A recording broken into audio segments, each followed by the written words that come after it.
वो जो Travis head को आउट करने के बाद जसप्रीत बुमराह, केएल राहुल और विराट कोहली का रिएक्शन था, वही रिएक्शन था 140 करोड़ भारतीयों का जब भारत ने पर्थ में इतिहास रच दिया और वर्ल्ड टेस्ट चैंपियनशिप की नंबर 1 कुर्सी पर एक बार फिर से अपना कब्जा जमा लिया और ऑस्ट्रेलियाइयों से मानो कह दिया कि पिछली बार जब लौटे थे गुरु तब गैबा का घमंड तोड़ा था, इस बार पर्थ के किले पर भारतीय तिरंगा जो है वो फहरा दिया है।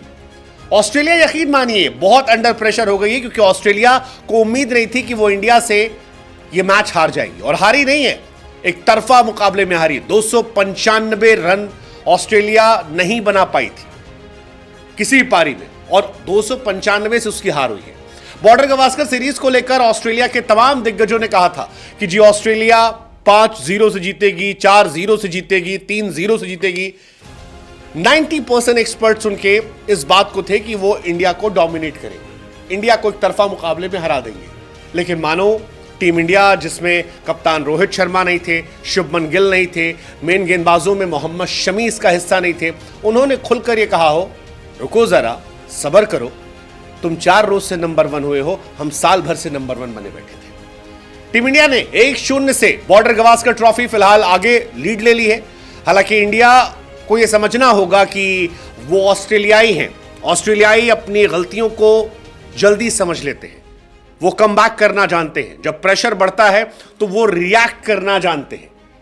इंडिया को फिर से मजबूती से लड़ना होगा, अभी समय बाकी है। रोहित शर्मा टीम इंडिया के साथ वापस जुड़ चुके हैं, हो सकता है अगले मैच में शुभमन गिल भी फिट हो जाएं। ऐसा भी हो सकता है कि सेकेंड टेस्ट मैच में मोहम्मद शमी की वापसी भी हो जाए। शमी फिट है, शमी भी बॉर्डर गवास्कर में ज्वाइन कर सकते हैं और टीम इंडिया का हिस्सा बन सकते हैं। पिंक बॉल जो है वो काफी चैलेंजिंग होता है, लेकिन कुल मिलाकर अब कहानी जो है वो दिसंबर 6 की तरफ सबकी है।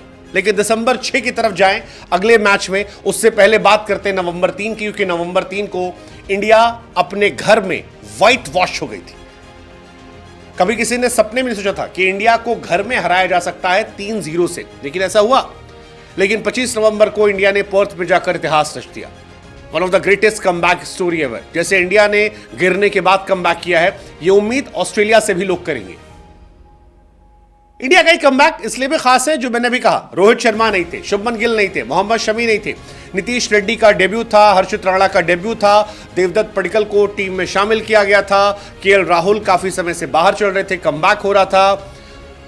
ये सारी चीजों के बाद ऑस्ट्रेलिया के ऊपर जाना, आई थिंक जसप्रीत बुमराह की कप्तानी की जितनी तारीफ की जाए उतना कम है, और captain Bumrah leading from the front, गेंदबाजी में बाकी बल्लेबाज जायसवाल जितनी तारीफ की जाए उतना कम है, और उसी का नतीजा है कि टीम इंडिया एक बार फिर से नंबर 1 बन गई है वर्ल्ड टेस्ट चैंपियनशिप के पॉइंट्स टेबल में।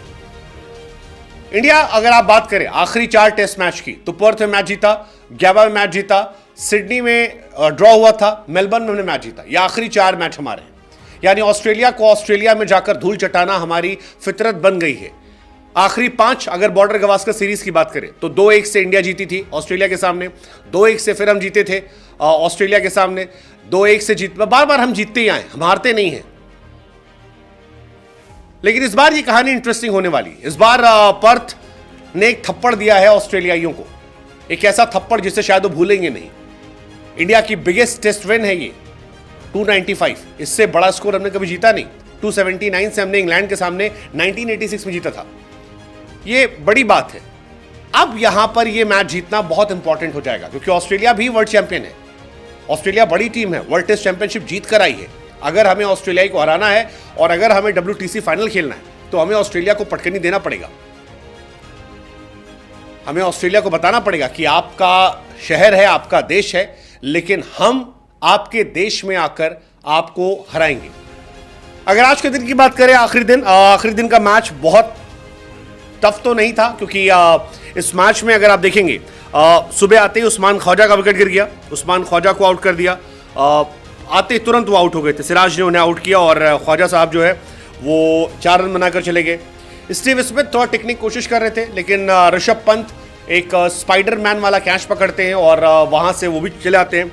मिच मार्श और ट्रेविस हेड इन्होंने कोशिश की थी, ट्रेविस हेड ने खासतौर पर थोड़े स्केरी ड्रीम्स जो है फिर से दिखाए थे, लेकिन कैप्टन बुमराह सामने से आए और कहा बहुत हो गया भाई, एक दो बार तुमने परेशान किया है, हर बार तुम्हारा नहीं चलेगा, और 89 पर उन्हें आउट कर दिया।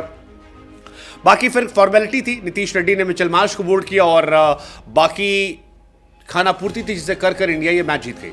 इंडिया ने पहली पारी में 150 बनाए थे, ऑस्ट्रेलिया ने 104, उसके बाद हमने बनाए 487 और ऑस्ट्रेलिया जो है 238 पर ऑल आउट आती है। वसीम अकरम शायद इसी बात को लेकर कहते हैं कि मैंने किसी और टीम को नहीं देखा इस डोमिनेटिंग स्टाइल में टेस्ट मैच जीतते वक्त 40 सालों में ऑस्ट्रेलिया के अंदर। ऑस्ट्रेलिया हारी है पहले भी, लेकिन इतने बुरे तरीके से, इतना डराकर ऑस्ट्रेलिया को ऑस्ट्रेलिया में ये नहीं हुआ है। और जसप्रीत बुमराह वो पहले कप्तान बन गए जिन्होंने ये कारनामा करके दिखाया। हम पहले ही पर्थ जीते, 2008 में जीते थे कुंबले की लीडरशिप में, अब जसप्रीत बुमराह की लीडरशिप में मैच जीता। From Anil Kumble to Jasprit Bumrah, I think गेंदबाजों का बोलबाला जो है वो रहा है और 295 रन से जीतना बहुत बड़ी बात है। इस मैच में टॉप परफॉर्मेंस जायसवाल साहब कमाल थे, विराट कोहली का शतक कमाल था, केएल राहुल को आप मत भूलिए, पहली पारी में 26 और दूसरी पारी में 77। आई थिंक उनकी पारी का भी असर था कि इंडिया ये मैच बचा पाई, इंडिया ये मैच लड़ी जीती। नीतीश रेड्डी की जितनी तारीफ की जाए वो भी कम है, 41-38 कमाल थे वो। जसप्रीत बुमराह जो मैन ऑफ द मैच ही बने, 5 विकेट पहली पारी में, 3 विकेट दूसरी पारी में, कैप्टेंसी जिस तरह से की उन्होंने, आई थिंक कमाल है। जसप्रीत बुमराह अपने आप में एक अद्भुत है। और अगर शमी भी लौट आते हैं और इंडिया शमी और बुमराह लेकर लड़ती है, अगला मैच मजेदार हो जाएगा। जसप्रीत बुमराह इस साल आप कह सकते हो कि नंबर 1 कंटेंडर है ICC cricketer of the year के, होना भी चाहिए यार उन्हें। बहुत कुछ उन्होंने इस साल किया है। 2024 में highest wicket, T20 world cup में कमाल थे, T20 वर्ल्ड कप में प्लेयर ऑफ द टूर्नामेंट थे, टेस्ट में कमाल करते हैं, ओडीआई में कमाल करते हैं। बुमराह जब से लौटे हैं तब से वो अलग लेवल पे लौटे हैं और जिस तरह से वो लौटे हैं, आई थिंक ये अद्भुत, अविश्वसनीय, अकल्पनीय, वर्णनीय है और इसकी जितनी तारीफ की जाए उतना कम है। ऑस्ट्रेलिया के सामने बुमराह कमाल रहे हैं, 8 मैच में 40 विकेट उनके नाम है। लेट्स जस्ट होप कि आगे के जो मैचेस हैं वहां पर भी बुमराह का मैजिक दिखाई पड़े और बुमराह ऑस्ट्रेलिया को ऑस्ट्रेलिया में यूं ही पटकनी देते रहे। But well play team India, बस याद रखना वो ऑस्ट्रेलिया है, वो पलटना जानती है, वो लड़ना जानती है, वो गिर कर उठना जानती है, उठने मत देना। Let's just hope.